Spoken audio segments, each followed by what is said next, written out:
What if we decide to save money instead of spend it? Banks pay interest on funds we deposit and help others invest in new businesses or make additional purchases by loaning them these funds. What if we use a credit card to make purchases? Well, in effect, we're borrowing this money and will owe interest to the credit card company or bank that issues the card. Either way, the decisions we make on how to manage our money affect not only our own well-being, but the economy in general. You're never too young to have a savings account, and you're certainly never too old to start a savings account.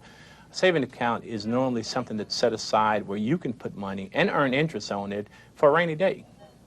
Whether the rain may be in the form of a vacation, whether it's education, or a need around your house. When you put money away in a savings account, it accumulates what's called interest.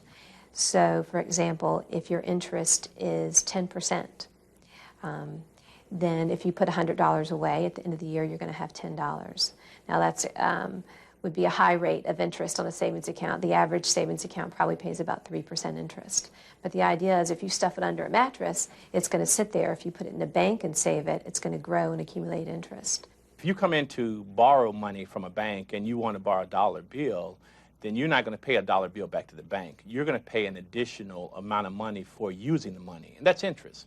The advantages of consumer credit is that you can buy what you want right now. You can have it before you can actually afford it. But then the danger to that is that you have to set aside money to pay that credit company back. So when you get that credit card in the mail and they say, buy whatever you want right now, and you go out spending, if you don't set aside some money to pay that back, then you're going to owe them interest. And normally quite a bit of interest. If you're able to pay that credit card balance off every month or within a 25 to 30-day period of time in those cycles, then you don't pay any interest and normally won't pay any type of fee. So you're able to utilize the money on a borrowed time without it costing you anything. The credit card companies, in their view of things, would just love to have you actually never pay off your balance.